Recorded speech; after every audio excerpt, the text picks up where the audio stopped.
Hello, my lovely listeners out there. This is ARK representing ARK9. Dear all, this session is going to be very, very important because today we are going to talk about, international fundraising. इससे पहले ना देखो एक बहुत important बात समझना, ये concept को अगर हल्के में लोगे तो फ्यूचर में जब ये सामने प्रैक्टिकली आपके सामने आएगा ना तो बहुत दिक्कत कर देगा, ठीक है। सो एग्जीक्यूटिव आपके लिए तो एकदम फ्रेश टॉपिक है और प्रोफेशनल स्टूडेंट्स हो सकता है आपने पहले पढ़ लिया होगा, ऑफकोर्स पढ़ा होगा, लेकिन यहाँ पर हम लोग डिटेल डिस्कस करेंगे और मैं कुछ प्रैक्टिकल डेटा डिस्कस करूंगा साथ में ताकि क्लैरिटी अच्छी आए और एक बार क्विक रिवीजन आप लोगों का भी हो जाएगा, ठीक है। सो इंटरनेशनल फंड रेजिंग की बात करूं उससे पहले एक पिक्चर हमें समझनी पड़ेगी इस इंटरनेशनल फंड रेजिंग के बारे में। आप लोग सब जानते होंगे एक कॉन्सेप्ट मैं यूजुअली अपनी क्लासेस में बताता हूं कि किसी भी बड़ी ऑर्गेनाइजेशन को बनाने के लिए ना पहले हर एक इंसान को ना EMR फेस करना पड़ता है। सर EM और R फेस करना पड़ता है, मतलब EMR फेस करना पड़ता है, मतलब ये EMR की रिक्वायरमेंट होती है किसी बड़ी ऑर्गेनाइजेशन को बनाने के लिए, छोटे से बड़े तक पहुंचने के लिए। E का मतलब आप लोग जानते हैं entrepreneur skills. Without entrepreneur skills you can not run your business smoothly alright flawlessly. So एक एंटरप्रेन्योर स्किल्स होना बहुत जरूरी है। अगर इसी को मैं अगर कंपनी के पर्सपेक्टिव से कहता हूं तो आप बोर्ड ऑफ डायरेक्टर की अपॉइंटमेंट इसी पर्पज से करते हैं, मतलब एंटरप्रेन्योर स्किल्स के लिए। वहीं बात करूं आर की, मानी बताऊंगा, ऑलराइट। आर की बात करूं risk taking capacity. Of course company के कॉन्सेप्ट कुछ इस तरह का है जहां पर रिस्क टेकिंग कैपेसिटी बढ़ जाती है, मतलब कैपेसिटी बढ़ जाती है। हाँ, जहां आप इन्वेस्टमेंट कर रहे होते हैं तो आप अकेले नहीं कर रहे होते, कुछ लोग मिलकर कर रहे होते हैं तो रिस्क टेकिंग कैपेसिटी बढ़ जाती है। ये पूरा कॉन्सेप्ट मैं कभी और डिटेल में जाऊंगा, बट मेरा प्राइम फोकस है इस पे एम पर। आई होप आप लोग जानते होंगे एम स्टैंड्स फॉर मनी। सो जब मैं मनी की बात कर रहा हूं तो कंपनीज मनी रेस करने के लिए अपने या तो डोमेस्टिक मार्केट को या फिर इंटरनेशनल मार्केट के इन्वेस्टर्स को टैप करती है। डोमेस्टिक मार्केट को टैप करती है मतलब मैंने जैसे आपको बता रखा है पहले भी कि वो इक्विटी शेयर इशू करेगी या डिबेंचर्स इशू करेगी, बॉन्ड्स करेगी या other different type of financial instrument raise के थ्रू या ऑफ कोर्स इशू के थ्रू फंड रेज करेगी। यही अगर हम बात करें तो आज के हमारा जो कोर टॉपिक है वो है इंटरनेशनल फंड रेजिंग। एग्जाम के पॉइंट ऑफ व्यू से मैं क्यों कह रहा हूं इंपॉर्टेंट है क्योंकि इंडिया में ये ऑब्जर्व किया गया और लगातार ऐप का डेटा नहीं कह रहा हूं, बहुत पुराना डेटा बता रहा हूं, ठीक है, कि एक बार 2007-8 जब फाइनेंशियल क्राइसिस थे उस टाइम पे भी इवन मैं अगर 2020-21 की बात करूं फंड रेजिंग के बारे में तो number of Indian top companies हैं जिन्होंने फंड रेज किया है, like Reliance communication, Reliance industries, Bharti Airtel, NTPC, ठीक है, रेनबेक्सी, नंबर ऑफ कंपनीज जिन्होंने फंड रेजिंग किया है। मतलब मेरा कहने का यहां पर यह है कि इंटरनेशनल मार्केट को टैप करना है, और ये इंटरनेशनल मार्केट को टैप करने का जो रिफॉर्म था आप लोग अच्छे जानते होंगे, ग्लोबलाइजेशन पॉलिसी के रिड्यूस होने के बाद से था। मतलब इन 1991 जब गवर्नमेंट ऑफ इंडिया को रियलाइज हुआ कि भाई ऐसा है जी थोड़ा मार्केट का ना डोर ओपन करना पड़ेगा, हमारी इंडियन एंटिटीज को अलाउ करना पड़ेगा कि ये बाहर जाके बिजनेस कर सकें। अच्छा, जब बिजनेस की बात कर रहा हूं तो जब कंपनीज ने ग्लोबल लेवल पे अपने प्रोडक्ट और सर्विसेज को प्रोवाइड करना स्टार्ट किया तो साथ के साथ उनको एक अच्छी अपॉर्चुनिटी क्या मिली कि वो फंड रेजिंग भी करना स्टार्ट कर सकती थी। बट ये कब पॉसिबल हुआ? After introduction of globalisation policy 1991। Is it clear? बहुत सिंपल सी बात है। तो अब होता क्या है बेटा, ध्यान सुनना, ये जो कंपनीज हैं इंटरनेशनल मार्केट में जाती हैं, ध्यान सुनना, ये कंपनी जो हम बात करें इंडियन कंपनीज लाइक रिलायंस है, रिलायंस इंडस्ट्रीज, ठीक है, रिलायंस कम्युनिकेशन, भारती एयरटेल, NTPC, ठीक है, ONGC, बहुत लंबा लिस्ट है, बहुत सारी हैं, रेनबेक्सी, बहुत सारी कंपनीज है, महिंद्रा एंड महिंद्रा, अभी कितना लिखूं मैं, ठीक है, टाटा स्टील्स, ठीक है, and JSW steels, number of companies हैं जिन्होंने फंड रेज और यूजुअली करती रहती हैं, ठीक है। तो ये कंपनीज फंड रेज करती हैं। अब इनको फंड रेज करना है तो जैसे मैंने बताया कि ग्लोबलाइजेशन के बाद इनको एक अपॉर्चुनिटी मिला कि ये बाहर मार्केट टैप कर सकती हैं, मतलब इंटरनेशनल कैपिटल मार्केट को ऑफ कोर्स एसेस कर सकती हैं bye tapping the foreign investors. अब ऐसा क्यों करती हैं कंपनीज? क्या अपना देश में प्रॉब्लम है? देखिए एक बात इंपॉर्टेंट है, एक्चुअली क्या होता है ना, देखिएगा जो मैं बता रहा हूं फंड रेजिंग के कॉन्सेप्ट दो तरह से रन करेंगे यहाँ पे, ध्यान समझना। यही कंपनी डोमेस्टिक मार्केट से फंड रेज कर सकती है, डोमेस्टिक मार्केट मतलब हमारी इंडियन मार्केट से, और यही कंपनी हमारी इंटरनेशनल मार्केट से फंड रेज कर सकती हैं। जब ये कंपनी इंटरनेशनल मार्केट में जाती है तो इनके पास में, ध्यान समझेगा, इनको जो फंड प्रोवाइड करने वाले जो सोर्सेज हो सकते हैं वो हो सकते हैं, याद रखिए, कॉमर्शियल बैंक्स, कॉमर्शियल बैंक, ठीक है, लाइक अमेरिकन बैंक कह सकते हैं, बैंक ऑफ अमेरिका जिसे बोलते हैं, bank of America, bank of America, ठीक है, एग्जाम्पल दे रहा हूँ, ऐसे बहुत सारे बैंक हैं, ऐसा नहीं कि सिर्फ यही है, HSBC, ठीक है, क्लियर हो रहा है, कॉमर्शियल बैंक हो सकते हैं, या फिर इंटरनेशनल एजेंसीज हो सकती हैं, या डेवलपमेंट बैंक्स, ठीक है, या ये लोग क्या करते हैं, इंटरनेशनल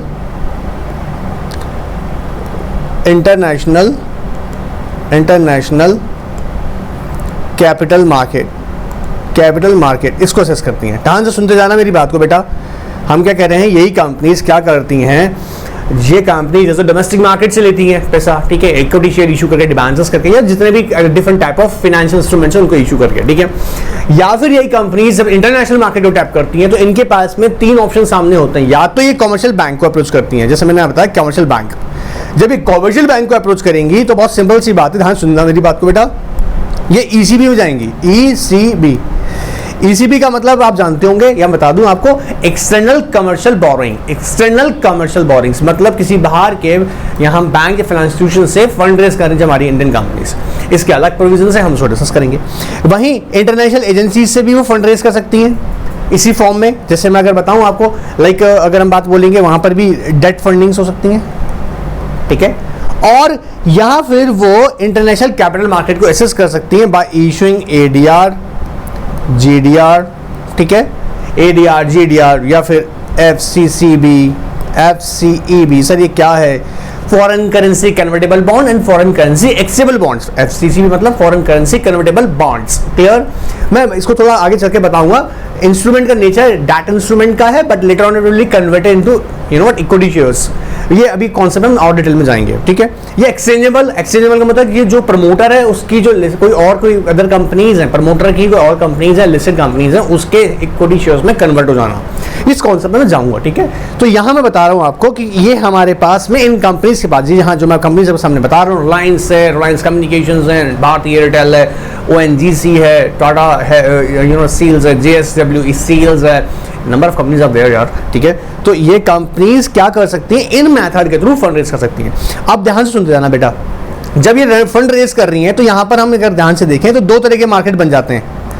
एक, इस मार्केट को वैसे बेटा हम फंड रेजिंग के मार्केट को क्या बोलते हैं, ध्यान सुनना, जब हम फंड रेज कर रहे हैं तो इस कॉन्सेप्ट को हम बोलते हैं हीरो इशू, याद रखना, ठीक है, हीरो इशू, ठीक है। और जो हीरो इशू है ना बेटा, ये 2 तरह से बनता है, ध्यान सुनना, एक होता है यूरो इक्विटी, ठीक है, यूरो इक्विटी, और एक होता है बेटा यूरो डेप्थ, ठीक है, 2 तरीके का होता है, euro equity and euro depth. जब यूरो इक्विटी की बात कर रहे हैं तो याद रखिएगा, बहुत सिंपल सा फॉर्मेट तरीका समझा रहा हूं, वहां पे क्या होगा, कंपनी अपने इंडियन कंपनीज, इस प्रोसेस को बहुत ध्यान सुनना, 2 बातें समझा रहा हूं और इस पे बहुत सारी कॉन्सेप्ट समझ में आएगा। क्या होता है यूरो इक्विटी को अंदर, ध्यान से बेटा,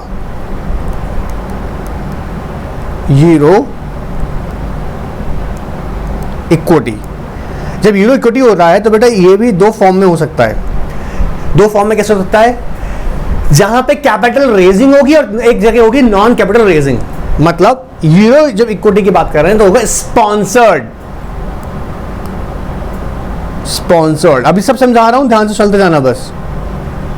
स्पॉन्सर्ड हो रही होगी तो बेटा 2 तरह से हो सकता है, ध्यान सुनना, एक जगह होगी कैपिटल रेजिंग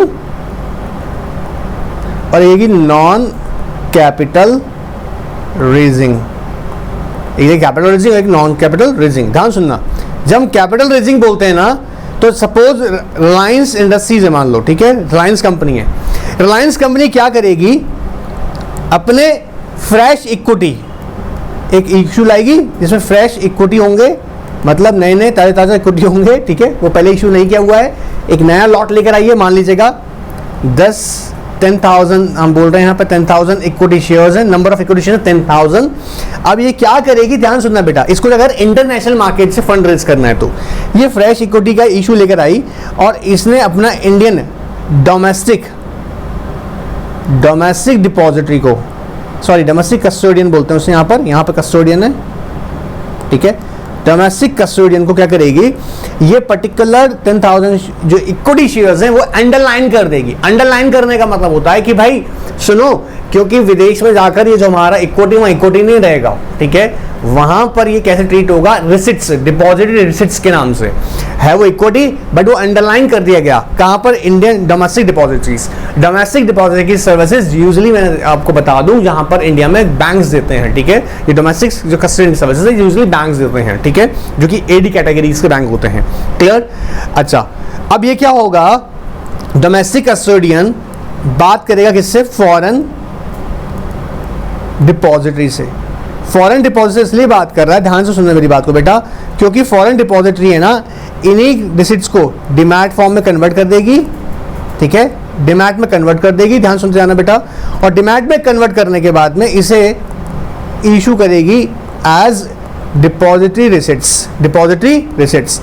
अब अगर ये डिपॉजिटरी रिसिट्स, ध्यान सुनना, अमेरिका में इशू हो रहे हैं, अमेरिका में हो रहे हैं तो इन्हें बोलते हैं अमेरिकन डिपॉजिटरी रिसिट्स, और अगर ये कहीं और हो रहे हैं किसी और जगह कंट्री में, मतलब अदर इंटरनेशनल मार्केट, अगर किसी और इंटरनेशनल मार्केट में हो रहे हैं तो उसे बोलते हैं global deposit receipts. I hope एकदम छोटा सा कॉन्सेप्ट है, समझ में आ गया होगा आपको, बात पकड़ में आया बेटा, क्लियर हो रहा है। तो क्या हुआ देखो, ध्यान से भी बता रहे हैं यहाँ पर कि जहाँ पर क्या हो रहा है, रिलायंस कंपनी थी हमारी इंडियन कंपनी, जिसे फ्रेश इक्विटी लिया और डोमेस्टिक कस्टोडियन को उसने अंडरलाइन कर दिया उन सिक्योरिटीज को, उस डोमेस्टिक कस्टोडियन जो कि जनरली मैंने बताया इंडियन बैंक्स होते हैं एडी कैटेगरी के ऑथराइज्ड डीलर, ऑलराइट, उन लोग क्या करेगी, फॉरेन डिपॉजिटरी को कॉन्टैक्ट करेगी और उसके साथ में क्या करेगी, डिमैट में रखवा देगी, मतलब जो फॉरेन डिपॉजिटरी है उसे डिमैट में कन्वर्ट करके एक नया इंस्ट्रूमेंट, एक नए नाम से जिसे हम बोल रहे हैं कि डिपॉजिटरी रिसिट्स, ठीक है, उसको इश्यू करेगी। अगर अमेरिका में कर रही है तो उसे बोलेंगे अमेरिकन डिपॉजिट्स, और अगर कहीं और करती किसी और इंटरनेशनल मार्केट में तो बोलते हैं ग्लोबल डिपॉजिटरी रिसिट्स। अच्छा, ये बात क्लियर है। अब आगे की बात सुनो ध्यान से। अब यहां से क्या होगा, यही जो इशू कर रही है, किसको कर रही है, ये फॉरेन इन्वेस्टर्स को कर देगी, फॉरेन इन्वेस्टर्स को, फॉरेन इन्वेस्टर्स को कर देगी इशू। क्लियर है? फॉरेन डिपॉजिटरी रिसिट्स कर रही है फॉरेन इन्वेस्टर्स को। अब फॉरेन इन्वेस्टर्स इसके बदले क्या देंगे, जैसे यहां पर सेल होना स्टार्ट हुआ, देखो यहां पर ही डिपॉजिट सेल हो जाएंगी फॉरेन इन्वेस्टर्स को, तो सेल प्रोसीड आएगी, सेल की प्रोसीड आएगी, मतलब पैसा आएगा, ठीक है। यही सेल प्रोसीड्स, ध्यान सुनना मेरी बात को बेटा, यही सेल प्रोसीड्स किसके पास चली जाएगी, रिलायंस के पास में, और रिलायंस की बैलेंस शीट में इसका इफेक्ट देखने को मिलेगा, ठीक है। मतलब फंड रेजिंग हो गई तो कंपनी के पास में पैसा आया। ये कब हो रहा है, जब हम बोल रहे हैं कैपिटल रेजिंग, कैपिटल रेजिंग। हम बोलते जब नॉन कैपिटल रेजिंग ना, तो यहां पर क्या होगा, अब रिलायंस कंपनी अपने एग्जिस्टिंग, हाँ जी बिल्कुल, एग्जिस्टिंग शेयर होल्डर्स को बोलेगी कि एग्जिस्टिंग शेयर होल्डर्स को क्या करो भाई, सुनो, तुम अपना इक्विटी शेयर्स क्या करो, डोमेस्टिक कस्टोडियन के पास हम देंगे, अंडरलाइन करेंगे, फिर वो फॉरेन डिपॉजिटरी वही सेम इशू करेगी।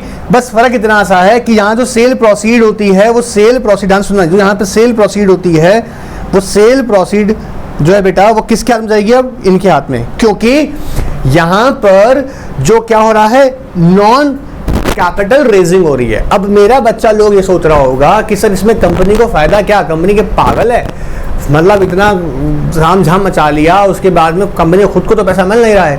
मैं आपको बता दूं, यूजुअली कंपनी ऐसा करने का पीछे एक और लॉजिक होता है, जो कि बहुत बड़ा लॉजिक होता है। एक इंटरनेशनल मार्केट में ना कंपनी का इमेज होता है, जैसे टाटा स्टील्स का बहुत अच्छा इमेज है, टाटा सन्स का, ठीक है। तो कंपनी जब भी किसी यूनिवर्ट कंट्री में जाती है, याद रखिएगा मैं आपको बता दूं, वहां पर जब प्रोडक्ट इस तरह से सेल करती है तो यूजुअली ऑब्जर्व किया गया है कि ना एक बिलीफ सिस्टम होता है कि यार मेरी कंट्री में ही पैसा है, ठीक है, और मैं जहां पैसे इन्वेस्ट कर रहा हूँ एक well reputed company international market में डील करती है। अच्छा, दूसरा आपके जो शेयर होल्डर्स होते हैं आपकी कंपनी के, इंडियन कंपनीज के, उनके अंदर फेथ बढ़ता है आपकी कंपनी तरफ कि उनको भी एक अच्छी अपॉर्चुनिटी मिल रही है उनकी इन्वेस्टमेंट्स के लिए, ठीक है। तो क्या होगा बेटा, कंपनी अपनी ब्रांड बिल्डिंग के लिए, ठीक है, अपनी इमेज के लिए, न्यू मार्केट क्रिएट करने के लिए, कि फर्दर कभी वो इन्वेस्टमेंट लेके आएगी तो उसके लिए बेनिफिट होगा, अपने एग्जिस्टिंग शेयर होल्डर्स को एक अच्छी रिटर्न प्रोवाइड करने के लिए ऐसे ऑप्शंस को भी यूज करती है, ठीक है। इसीलिए कभी भी याद रखिए, जब यहाँ पर नॉन कैपिटल रेजिंग हो रही तो यूजुअल सी बात है, बहुत छोटी सी बात समझने वाली बात है कि बैलेंस शीट पे उसका कोई इफेक्ट नहीं होगा। क्लियर एकदम? अच्छा, अब मेरी बात आगे सुनना बेटा ध्यान से। ये बात जो हमने किया था, ये हमने बोला था बेटा किसके अंदर, ये कंपनी जब यूरो इशू लेके आ रहा है, कौन सा, यूरो इक्विटी का, यूरो इक्विटी का। क्लियर है? इसमें हमने कॉन्सेप्ट देखा कौन सा, स्पॉन्सर्ड, ठीक है, जिसके अंदर capital raising and non capital raising. एक और कॉन्सेप्ट होता है जिसको हम बोलते हैं अनस्पॉन्सर्ड। अनस्पॉन्सर्ड में क्या होता है, कोई भी पर्सन जिसके पास में यहाँ पर रखेगा सिक्योरिटीज अवेलेबल है, इंडियन कंपनीज की सिक्योरिटीज अवेलेबल हैं, और वो पर्टिकुलर याद रखिए कंपनी जो है वो लिस्टेड भी है, मैंडेटरी है, याद रखिएगा वो लिस्टेड है। कोई इंडियन कंपनी, याद रखिएगा समझाने के लिए कह रहा हूँ, तो कोई भी पर्सन जिसके पास इंडियन सिक्योरिटीज हैं वो याद रखिएगा वापस से कांटेक्ट कर सकता है डोमेस्टिक से, डोमेस्टिक कस्टोडियन से, और फिर वो वापस किसको बोलेगा, वही फॉरेन डिपॉजिटरी को, वो वहां पे भी इशू कर सकता है। उसे बेसिकली हम बोल रहे हैं अनस्पॉन्सर्ड। ठीक है, अनस्पॉन्सर्ड मतलब वहां पे स्पेसिफिकली कोई कंपनी अपना रोल नहीं कर रही है, बट एक पर्सन उसके पास इंडियन कंपनीज की सिक्योरिटीज हैं तो वो अंडरलाइन कर रहा है। क्लियर है? अच्छा, ये मैं और भी जाऊंगा डिटेल में।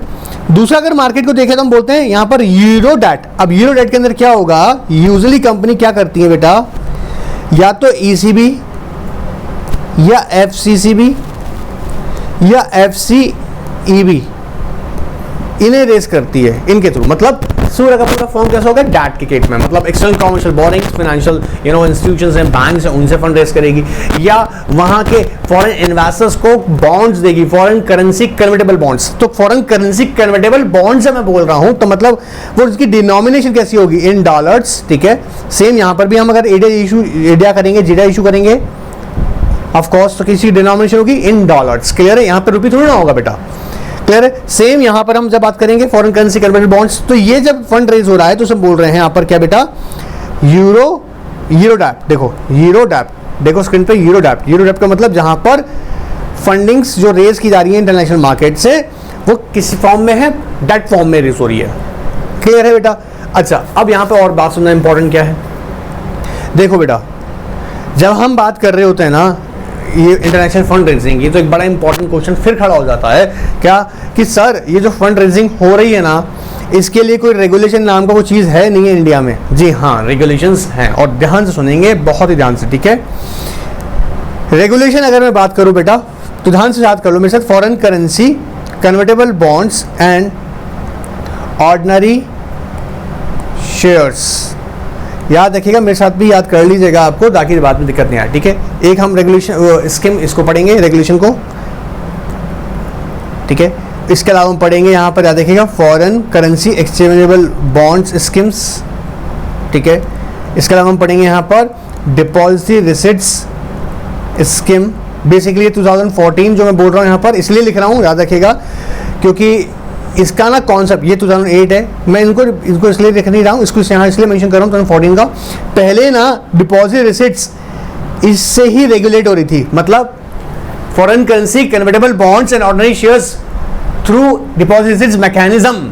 जी हाँ, 1993 इसी के थ्रू ये रेगुलेट हो रहा था, डिपॉजिट रिसिट्स स्कीम जो हम बात करते हैं ना बेटा, एडिया जीडीआर। ठीक है, एडिया जीडीआर इससे रेगुलेट होते हैं। बट यू नो 15 दिसंबर 2015 को एक नया रेगुलेशन को इफेक्टिव किया गया, जिसको डिपॉजिट रिसिट्स स्कीम्स 2014 को रखा गया। ठीक है, सेपरेट के लिए, ताकि है ना, क्योंकि जैसे जैसे ये ऑब्जर्व किया गया ना कि नंबर ऑफ कंपनीज रेज कर रही हैं, तो एक स्पेसिफिकली डिपॉजिट रिसिट्स के लिए हमने एक अलग से प्रोविजन बनाया, ताकि इसके रेगुलेशन सेपरेटली रन करेंगे। किसके लिए? स्पेसिफिकली एडीआर और जीडीआर की जब हम बात करेंगे।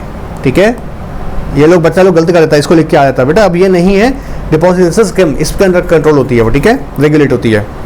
इसके अलावा बेटा मिनिस्ट्री ऑफ फाइनेंस की गाइडलाइंस एंड सर्कुलर्स, आरबीआई के नोटिफिकेशंस एंड सर्कुलर्स। ठीक है, कंसोलिडेटेड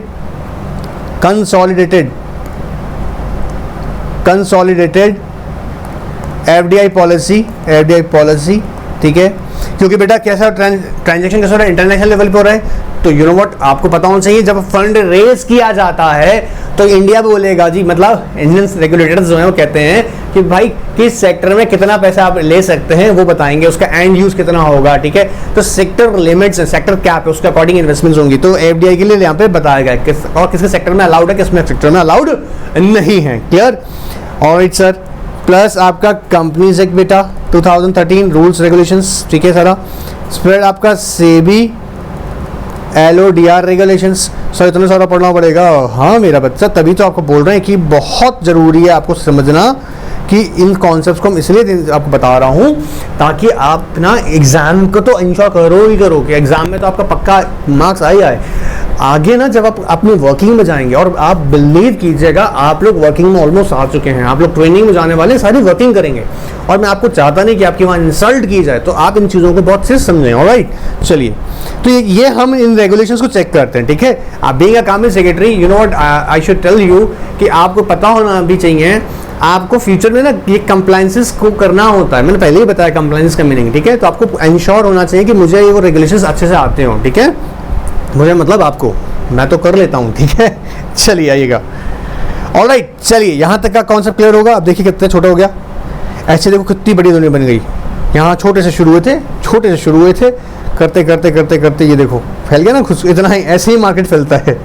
ऑलराइट, चलिए अब यहाँ ना बेटा हम कुछ बातें मॉड्यूल से ले लेते हैं ताकि आपको कोई लैंग्वेज का जो प्रॉब्लम था वो नहीं रहे, ठीक है। आइएगा,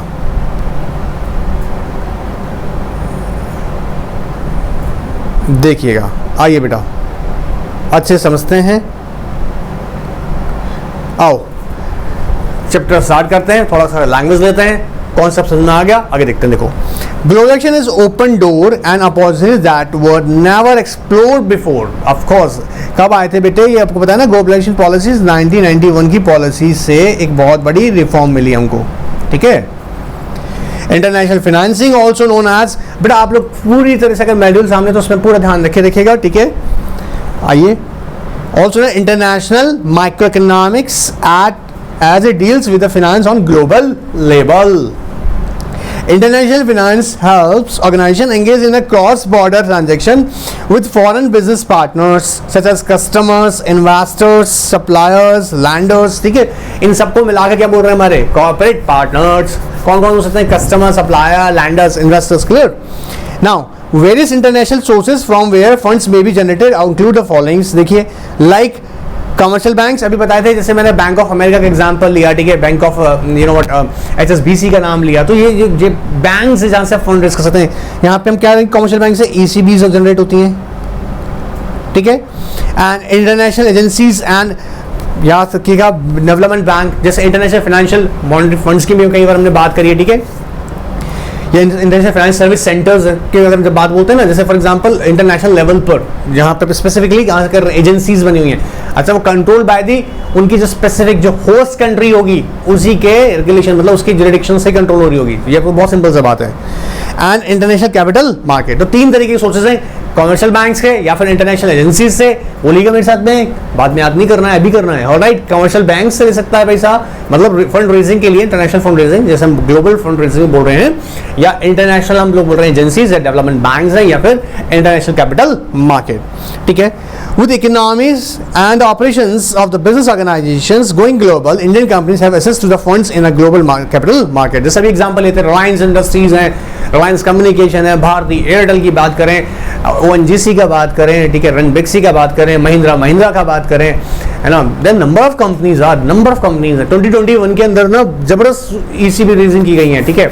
इवन अगर मैं आपको बताऊं तो 2021 के अंदर जो हाईएस्ट रेजिंग करने वाली कंपनी थी JSW स्टील लिमिटेड, जिसने हाईएस्ट फंड रेजिंग किया था, ठीक है, मतलब इन बिलियंस डॉलर्स, ठीक है, अराउंड 3.47 बिलियन डॉलर्स की थी। Oh my God, clear. चलिए आगे देखते हैं। The government of India taken various policy initiatives to allow Indian companies to raise funds from international market. These policies initiatives have led to the introduction of international instruments like American Deposit Receipts, Global Deposit Receipts, Foreign Currency Convertible Bonds, FCCB and ECBB। बोलो बेटा, ECBB, ठीक है।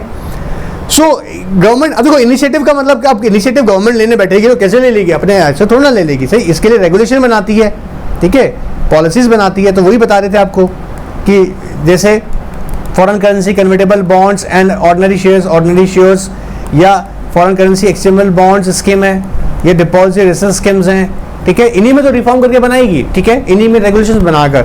RBI की guidelines है, ministry of finance है, ठीक है। यहाँ हम बात करेंगे आपका कंपनीज एक्ट है, ठीक है, कंपनीज एक्ट है, सेबी LODR, ठीक है, बताऊंगा अभी सब कुछ एकदम क्रिस्टल क्लियर करूंगा। इट मींस ये रेगुलेशंस है, रेगुलेटरी फ्रेमवर्क है। मैं आपको बताऊं एग्जीक्यूटिव स्टूडेंट्स, एक बार एग्जाम में आ चुका क्वेश्चन ये, उसने सिंपल ये पूछ लिया, ठीक है, रेगुलेटरी फ्रेमवर्क के बारे में, तो इतना सा क्वेश्चन भी आ सकता है। ऑलराइट, चलिए आपका ध्यान से देखें बेटा, कहता है Indian capital can be raised from international capital market in foreign currency by accessing foreign capital market. Fund raised through the foreign currency are called as euro equity or euro debt. ठीक है, कैसे होता है euro equity? आपको बताए थे, it represents their denominated in dollar terms issued by non-American and non-European companies. Non-American and मतलब non-American की हम बात कर रहे हैं, तो हम किसके लिए स्पेशली बोल रहे हैं? इंडियन कंपनीज यहाँ पर हम बोल रहे हैं, ठीक है, and non-European companies to list their shares on American and European stock exchanges by compliing with the regulations of respective stock exchange where the shares are intended to be listed. Your equity shares can be made in different forms like ADR and GDR. मेरे बच्चों को अभी पूरा process बताया था, देखो किसी को डाउट ना हो, मैं इसलिए वापस आपको शो कर रहा हूँ।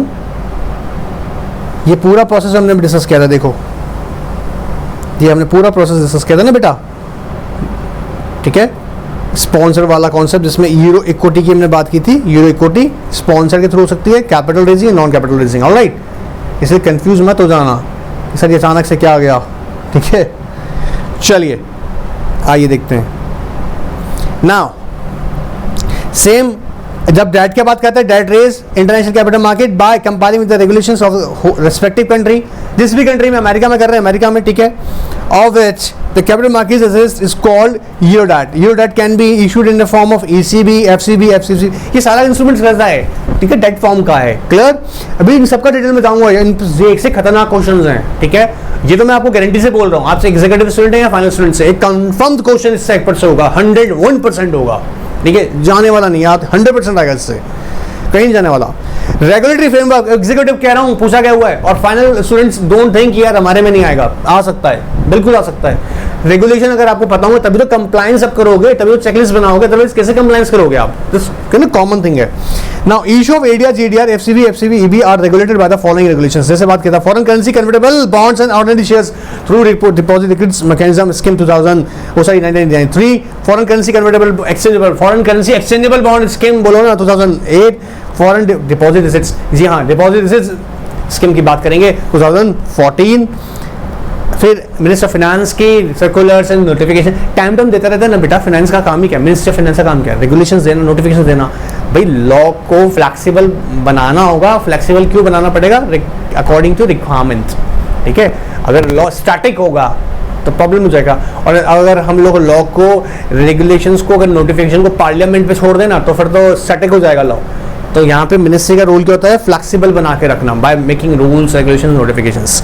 ऐसे सेम यहाँ पे हम बोलेंगे कंसोलिडेटेड FDI पॉलिसी। अगर इंटरनेशनल ट्रेड हम करने जा रहे हैं ऑफ कोर्स, तो यू नो FDI बताएगा सेक्टर कैप कितना है, किस सेक्टर में, जैसे बैंकिंग सेक्टर के अंदर आप मैक्सिमम कितना ले सकते हैं पैसा, ठीक है, वो बताने का बात कर रहे हैं।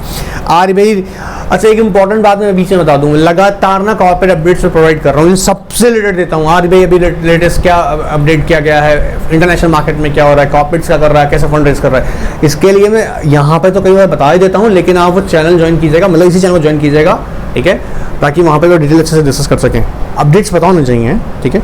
नाउ कंपनीज है क्या, सेबी, LODR, तो सर ये क्या कुल मिला के हमारे सामने कितना आ गया, एक टाइप का रेगुलेटरी फ्रेमवर्क है सर, ये बच्चे से हमको पता होना चाहिए। एक बार मेरे बच्चे बोलेंगे साथ में मेरे, पहला फॉरेन करेंसी कन्वर्टेबल बॉन्ड्स, बोलो ना, foreign currency convertible bonds and ordinary share through deposit reference mechanism की बात कर रहे हैं बेटा यहाँ पर 1993 की, ठीक है।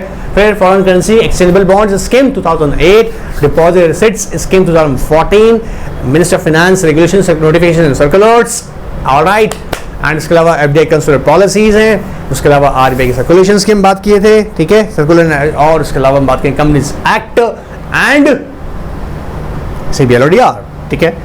चलिए आगे देखते हैं। यूरो इशू की बात कर रहे थे अभी आपसे, दो तरह के फॉर्म में आते थे, mode of raising funds by Indian company outside Indian foreign currency. Of course यार लॉजिकल है, इसको रट्टा मारो मत मारो, वैसे समझ में आ जाता है कि मैं अगर बाहर जा रहा हूँ तो फंड रेज करने जा रहा हूँ, तो उसका इशू जो डिनोमिनेशन होगा ठीक है, इन करेंसी डिनोमिनेशन होगा, फॉरेन करेंसी में होगा, लॉजिकल बात है। और जब यूरो बोल रहे हैं बार बार, यूरो इशू अभी समझा चुके हैं, तो इंडियन कंपनीज कहाँ जा रहा है, बाहर इंटरनेशनल मार्केट में, किसको टैप कर रहे हैं, फॉरेन इन्वेस्टर्स को टैप कर रहे हैं। क्लियर, चलिए, तो कहता है यूरो इशू डिपॉजिट्स में या फिर एफसी, या ऑफ कोर्स दो तरीका बताए थे अभी, पूरा कॉन्सेप्ट बताए थे, या तो इक्विटी फॉर्म में आ सकता है या फिर आपका डेट फॉर्म में हो सकता है, डेट में या फिर इक्विटी में। जब डिपॉजिट बन रहा है तो अमेरिकन डिपॉजिट हो सकती है या ग्लोबल डिपॉजिट हो सकती है, बताए थे आपको।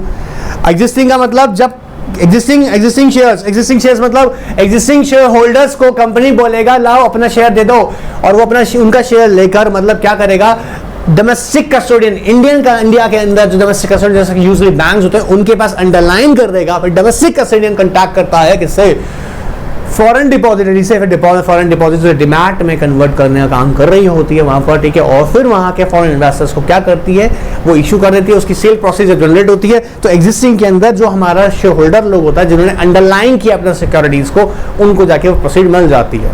फ्रेश के अंदर कंपनी एकदम फ्रेश तरीके का इशू लेके आएगी, इसमें कैपिटल जो रेज हो रही है वो कंपनी डायरेक्टली रिसीव होती है, ठीक है। अगर अमेरिका में करते हैं तो अमेरिकन डिपॉजिट रिसिट्स, और अगर कहीं और कर रहे हैं तो हम उसे बोल रहे हैं ग्लोबल डिपॉजिटरी रिसिट्स। ऑलराइट मेरे बच्चों, ईसीबी यहाँ से स्टार्ट होता है, लेकिन हम पहले बेटा आप लोगों को लेके जा रहा हूँ मैं आपको डिपॉजिट रिसिट्स की तरफ, ताकि आपको थोड़ा पहले फैमिलियर इन इशू के साथ कर दूँ, ठीक है। देखिए, अगर डिपॉजिट रिसिट्स की हम बात करते हैं, ध्यान सुनना मेरी बात को बहुत ध्यान से, ठीक है। डिपॉजिट रिसिट्स मैंने से बताया कि अमेरिका में या फिर आप कहाँ कर सकते हैं, अमेरिका कहीं और करते हैं, अलावा कहीं और किसी यूरोपियन कंट्रीज में, एक्सेप्ट इंडिया ऑफ कोर्स, ठीक है। तो हम बोलेंगे वहां पर क्या, उसको जेडीआर, एडीआर या जेडीआर। अब कोई भी इंस्ट्रूमेंट में याद रखेगा इंपॉर्टेंट एस्पेक्ट ये होती है कि उसमें लिक्विडिटी होनी चाहिए। लिक्विडिटी का मतलब वो ट्रांसफरेबल नेचर होना चाहिए। अगर एक पर्सन दूसरे पर्सन को उसको ट्रांसफर कर सकता है तो इमीडिएट वो लिक्विड में कन्वर्ट हो जाएगा। और कोई भी इंस्ट्रूमेंट जब इमीडिएट लिक्विड में कन्वर्ट होता है तो उसकी ट्रेडिंग अच्छी होती है, वो मार्केटेबल ज्यादा होता है, ठीक है। उसकी ट्रेडिंग अच्छी होने का मतलब कि आज मान लीजिए आपको पैसे जरूरत पड़ा तो आप उसको ये नहीं कि वेट करना पड़ेगा। Suppose you know what, you can understand it very well. Liquidity जो प्लेटफॉर्म है वो कहाँ मिलेगा, वो लिस्टेड होगा जब वो लिक्विड होगा तो उसका नेचर कैसा होगा, ट्रांसफरेबल। और ट्रांसफरेबल का टेक्निकल नेम क्या होता है, नेगोशिएबल। देखो, deposit is a negotiable financial instrument issued by company in a foreign jurisdiction. ये बात अभी तक हम पढ़ते हैं। फॉरेन जुरिडिक्शन क्या हो सकती है, जैसे हमने बताए थे, अमेरिका में हो सकता है या फिर किसी और ग्लोबल कंट्री में हो सकता है। Represents certain securities like bonds, shares, ठीक है। अब देखो यहाँ पे बॉन्ड शेयर्स क्यों बोल रहा है, क्योंकि वो यहाँ पे बोला है नेगोशिएबल फाइनेंशियल इंस्ट्रूमेंट। और फाइनेंशियल इंस्ट्रूमेंट्स में हमने दोनों कवर किए हैं, शेयर्स या बॉन्ड्स एक्सेट्रा। तो शेयर्स हम रिप्रेजेंट कर रहे हो तो हम क्या बोलेंगे, एडीआर या जीडीआर, ठीक है, मतलब deposit receipts. Deposit is an important mechanism for raising funds by tapping the foreign investors who otherwise may not be able to participate in the domestic market. Of course, अब वो directly अगर domestic market में participate नहीं कर सकते हैं तो क्या कर सकते हैं, कंपनी के एडीआर जीडीआर में इन्वेस्ट कर सकते हैं। तो बहुत सिंपल से बात है, आकर पूछा जाए कि आपसे मान लीजिएगा कि डिपॉजिट रिसिट्स क्या हैं, तो बोलेंगे कि नेगोशिएबल फाइनेंशियल इंस्ट्रूमेंट है। क्या है deposit, negotiable financial instruments. Negotiable मतलब ट्रांसफरेबल, कोई भी पर्सन कभी भी किसी को बेच सकता है, क्लियर। और दो तरीके की हम बात करते हैं फाइनेंशियल इंस्ट्रूमेंट्स की, या तो वो डेट फॉर्म में हो सकती हैं या फिर वो इक्विटी फॉर्म में हो सकते हैं। क्या कॉन्सेप्ट होता है, इंडियन कंपनी क्या करेगी कि भैया टैप करेगी किसको, फॉरेन इन्वेस्टर्स को। इसकी डिनोमिनेशन कैसी होगी, इन फॉरेन करेंसी। कहाँ पर इशू किए जा रहे हैं, इन फॉरेन जुरिडिक्शन। ऐसे याद करो ना, अभी क्या भी याद होगा, ठीक है। In India any company whether listed or unlisted are capable of issuing deposit receipts. Deposit receipt is regulated by Ministry of Finance. Important aspects आगे भी सब बताता जा रहा हूँ आपको। Ministry of Finance and by the Deposit Receipts Scheme 2014 sorry, ठीक है। ये बता दूँ, बाद में इसको अमेंड किया गया था। पहले deposit receipts FCCB and ordinary shares, जो कि पुराना वाला 1993 वाला स्कीम था, उससे रेगुलेट हो रहा था। फिर इसको चेंज किया दिसंबर 2015 में इफेक्टिव किया गया। Depending upon the location in which the deposits are issued, of course America में हो रहा है तो अमेरिकन डिपॉजिट रिसिट्स, और कहीं और हो रहा है तो ग्लोबल डिपॉजिटरी रिसिट्स। क्लियर एकदम। अब देखो मेरे बच्चों को पैराग्राफ याद हो गया होगा। नेगोशिएबल इंस्ट्रूमेंट है, नेचर पॉइंट है पहला, कहाँ इशू हो रहा है, इन फॉरेन जुरिडिक्शन। कैसे होगा, इन फॉरेन करेंसी, ठीक है। शेयर बॉन्ड्स हो सकते हैं वो, ठीक है। रेजिंग कर रहे हैं funds bye tapping foreign investors. देखो ऐसे पॉइंट्स बना लो यार, एकदम इजी रहेगा, ठीक है। लिस्टेड अनलिस्टेड कंपनीज कर रहे हैं deposit regulated by ministry of finance and deposit scheme 2014, deposit ADR और जीटीआर। अगर आप पैराग्राफ को ऐसे समझो, रिवाइज करो, ठीक है, और एग्जाम में जैसे टेस्ट सीरीज उसमें आप अटैम्प्ट करते रहो, आपको डेफिनेटली याद रहेगा। क्लियर? अब अभी पूरा कॉन्सेप्ट देखो, आपको डिस्कस कहते वाला देखो बेटा, आओ स्पॉन्सर्ड, जिसमें मैंने कौन सा बताया था आपको, देखो based on a stock agreement between the foreign depository and the issuer of securities. Issue of security जैसे मैंने बोला था, मान लीजिएगा रिलायंस कंपनी है, ठीक है, रिलायंस कंपनी है, तो क्या करेगी, फॉरेन डिपॉजिटरी से कांटेक्ट करेगी, फॉरेन डिपॉजिट से कांटेक्ट करेगी। फॉरेन डिपॉजिटरी अब क्या करेगा, उसके बदले फॉरेन डिपॉजिट कांटेक्ट का मतलब एग्रीमेंट हो जाएगा। और जो यहाँ बोल रहे हैं ना बेटा स्टॉक एग्रीमेंट, कि भैया मैं डोमेस्टिक कस्टोडियन के पास में इतना नंबर ऑफ अपना सिक्योरिटी अंडरलाइन किया हूं, ठीक है। अब आप क्या करेगा, आपका कंट्री के फॉरेन इन्वेस्टर्स को, मतलब आपके कंट्री के इन्वेस्टर्स को ये डिपॉजिट इशू कर दीजिएगा for the creation of depository receipts. Sponsored depository receipts can be further classified as capital raising and non capital raising. पूरा बताया अभी आपको, पूरा कॉन्सेप्ट से बता। देखो Indian issued deposits freshly issued securities, freshly मतलब नया लॉट लेकर आएगा, फिर क्या करेगा, डोमेस्टिक कस्टोडियन को देगा इंडिया में on the basis of such foreign depository then creates or issue deposit receipts abroad and sale to global investors, and the proceed of sale of deposit receipts eventually go to the Indian issuer। Clear है? पूरा process किए थे हम लोग। Non capital में क्या होगा, फिर अपना ही शेयर होल्डर्स को बोलेगा no fresh underlying security are issued, issuer gets a holder of existing securities to deposit these securities with domestic custodian, ठीक है, and deposit receipts can be issued abroad by a foreign depository। This is not a capital raising exercise for the Indian issuer as the proceeds of sale of deposit receipts go to the holder of underlying securities। मतलब Indian company का जो existing security holder होगा ना, उसका हाथ में जाएगा। Clear है? मैंने बताया भी था क्यों करते हैं ऐसी कंपनी, अपनी ब्रांड बिल्डिंग के लिए करती है। मार्केट में देखो समझने वाला बात है, जब भी यही कंपनी को लगता है कि यार फंड रेजिंग का रिक्वायरमेंट नहीं है, लेकिन हम फर्दर कोई प्लानिंग कर रहे हैं फंड रेज करने के लिए, तो कंपनी ऐसा केसेस में इनके थ्रू भी इशू करवाती है, मतलब इनके अंडरलाइंग सिक्योरिटीज को भी करती है। अच्छा, ये जरूरी नहीं मैंडेटरी कर देती है, एक इंडियन जो आपके होल्डर्स हैं, सिक्योरिटी होल्डर्स हैं, उनके लिए एक अच्छी अपॉर्चुनिटी होती है इन्वेस्टमेंट्स की। और बहुत बड़ा बात क्या है कि यहाँ पर कहीं ना कहीं मुझे बार बार बोलता हूँ कि बैलेंस शीट पे तो इम्पैक्ट नहीं आ रहा है, क्योंकि नॉन है ना कैपिटल रेजिंग कॉन्सेप्ट हो गया ये, बट ब्रांड बिल्डिंग इंपॉर्टेंट बन जाती है। क्लियर एकदम? अनस्पॉन्सर्ड की बात करें, no stock agreement between the foreign depository and Indian issuer. यहाँ पर क्योंकि यहाँ पे स्पॉन्सर जब करे तो इंडियन इशूअर इन्वॉल्व था। क्लियर? स्पॉन्सर करने वाली एंटिटी। यहाँ क्या हो रहा है, any person without any involvement of issuer may deposit security with a domestic custodian in India। A foreign depository फिर क्या करेगा, issue deposit receipts be abroad on stock on the back of the deposits underlying securities and the proceed of sale of course वो किसके हाथ में जाएगा। इसमें sponsor की जरूरत नहीं पड़ता। मतलब आप अगर किसी पर्टिकुलर कंपनी के होल्डर हैं, मतलब सिक्योरिटी होल्डर हैं इंडियन कंपनीज के, और आपको लगता है कि यार मैं डिपॉजिट रिसीट इशू करना चाहता हूँ, इसके लिए मैं बता दूं जैसे मैंने कहा वो पर्टिकुलर कंपनी लिस्टेड होना जरूरी है, ठीक है, और भी रिक्वायरमेंट्स हैं मैं डिस्कस करूँगा अभी। Now alright, on where but based on the whether deposit receipts is traded in organized market or in a over the counter, deposits can be classified listed or unlisted। याद रखिए deposit receipts बोल रहे हैं यहाँ पर, deposit receipts listed हो सकते हैं, लिस्टेड होते हैं। Listed deposit receipts are traded on stock exchanges, बाहर किसी स्टॉक एक्सचेंज पे लिस्ट होगा, ठीक है, मतलब इंटरनेशनल स्टॉक एक्सचेंज पे वहाँ पर लिस्ट होगा, जैसे लंदन स्टॉक एक्सचेंज है, अमेरिकन स्टॉक एक्सचेंज है, वहाँ पर लिस्ट होकर भी ट्रेड हो सकता है।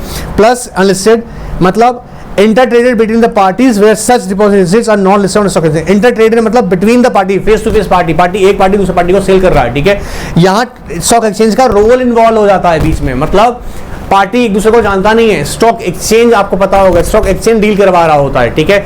ए और बी दो इन्वेस्टर्स हैं, बट ये नहीं पता ए किसको सेल कर रहा है, बी किसको नहीं पता बी किससे खरीद रहा है, क्योंकि स्टॉक एक्सचेंज की यहाँ पे इन्वॉल्वमेंट है। बट जब हम बोलते हैं अनलिस्टेड, जहाँ पे ओवर द काउंटर ट्रांजेक्शन हो रही है, वहाँ पार्टी दूसरे को जानते हैं। क्लियर एकदम? आइए देखते हैं डिपॉजिट स्कीम की बात करें 2014 की। बेटा ये बड़ी इंपॉर्टेंट बात, छोटी सी है लेकिन आइए देखते हैं, बड़ी इंपॉर्टेंट और छोटी सी बात है। On October 21, 2014, Ministry of Finance notified the Deposit Receipt Mechanism Scheme 2014, by virtue of which issuance of deposit receipts has been taken out of the scheme 1993. अभी भी कल अब देखा था कुछ बच्चे इसको भी लिख के आ रहे हैं, ये नहीं उसके थ्रू रेगुलेट नहीं हो रहा है। अब सीएस प्रोफेसर के स्टूडेंट को बोल रहे हैं बात कि नहीं अरे हमने पढ़ रखा है, ध्यान दो बेटा, ठीक है, आप लोगों को पहले पढ़ रखा है, वेल एंड गुड, बट यहाँ मैं कह रहा हूँ ध्यान दो, गलती नहीं करना है। 93 and is now regulated by deposit receipts regulation, यहाँ से नहीं आएगा, मतलब कौन सा हो गया हमारा 2014, ठीक है, deposit receipts scheme 2014, clear. Now the 1993 scheme stands repealed, पूरा नहीं हटा दिए हैं, ठीक है, to the extent it applies to the deposit receipts. It is will however continue to apply FCCB, of course उस पर apply हो रहा है, and this is scheme, which is scheme, deposit receipt scheme came into effect from December 2015, clear है, 15th December 2014 से effective हो गया, clear।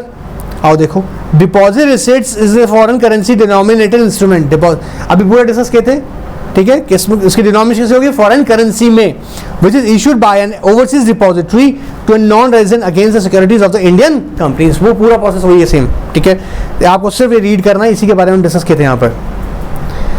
Permissible jurisdiction का मतलब भैया ऐसा होना चाहिए, फाइनेंशियल देखो जिस कंट्री में आप इशू लेके जा रहे हो ना, सुनो, जिस कंट्री में आप इशू करने जा रहे हो ना, वो कंट्री मेंबर होना चाहिए, याद रखिएगा किसका, financial action task force, financial action task force, financial action task force on money laundering. ऐसा नहीं हो लाइक जैसे मनी लॉन्ड्रिंग के अंदर पाकिस्तान को कई बार उठा के बाहर फेंक दिया गया, मतलब बोला ये क्या है, इंटरनेशनल लेवल पर ना मनी लॉन्ड्रिंग में इन्वॉल्व कंट्री है, मतलब इसको तो ब्लैक लिस्ट किया गया था financial action task force through.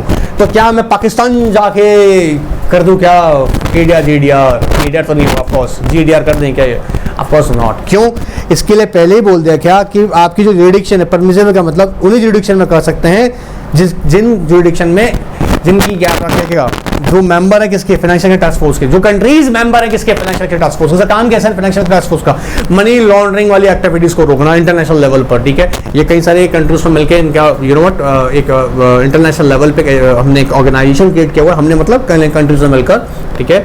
और इसका मेन पर्पस क्या है कि प्रिवेंट करना और है ना यू नो कार्ब करना, कार्ब मतलब कंट्रोल करना, क्या, मनी लॉन्ड्रिंग एक्टिविटीज को।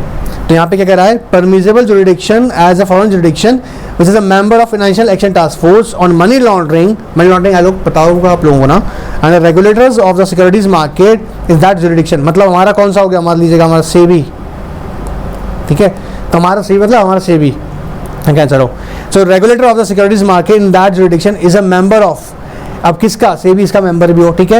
International organisation of Security Commission, सबको पता होगा, International organisation of securities Commission, schedule 1 of the same given, मतलब आपको पहला काम चेक कर लेना है क्या, आप जिस कंट्री में जा रहे हैं वो क्या होना चाहिए, फाइनेंशियल टास्क फोर्स उसका कंट्री मेंबर होना चाहिए, ठीक है। वो फिर वो कंट्री उसका जो रेगुलेटर, या हमारे इंडिया में से मैंने बोला सेबी, ऐसे मान लीजिएगा हम बात करते हैं अगर अमेरिका का, ठीक है, तो हम लोग अगर बात करें अमेरिका के पॉइंट से, तो वहाँ का हम बोल रहे हैं रेगुलेटर, तो वो रेगुलेटर पर्टिकुलरली किसका मेंबर होना चाहिए, international security organisation, international organisation of securities commission का, क्लियर एकदम। सेम परमिसिबल सिक्योरिटीज जो कि आपकी सिक्योरिटीज कॉन्ट्रैक्ट रेगुलेशन एक्ट से लिया गया डेफिनेशन सेकंड 2 क्लॉज एक्ट से है, ठीक है, सेम वही बोल रहा है, alright. And similar instruments issued by the private company which other important definition है, कह रहा securities as defined section 2 clause H of security contract regulation in 1986 and include similar instruments issued by private companies which may be acquired by a person resident outside India under the Foreign Exchange Management Act 1999 and is dematérialised form। तो बोला उनको भी allowed कर रहे हैं क्या, private company sir, क्या private company FCCB FCEB में जा सकती है, आंसर इज यस, वो भी कर सकती है फंड रेजिंग, क्लियर। चलिए